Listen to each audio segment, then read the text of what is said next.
Download this code from codegive.com, link in the description below. Okay, let's dive deep into troubleshooting the no internet connection or no network connection error on the Temu app. This error can be frustrating, but we'll cover a comprehensive set of solutions, from basic checks to more advanced debugging techniques, including code examples where applicable. Although directly modifying the Temu app code is beyond the scope and legality of this discussion, we can illustrate potential debugging approaches.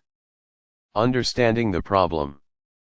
The no internet connection or no network connection error on the Temu app indicates that the app is unable to communicate with Temu's servers. This could stem from a variety of causes. No actual internet connection. Your device may not be connected to Wi-Fi or mobile data. Wi-Fi or mobile data issues.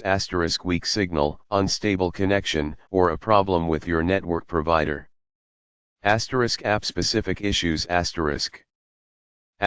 Corrupted cache or data. The app might have stored incorrect or outdated information. Outdated app version. An older version of the app may not be compatible with the current server setup.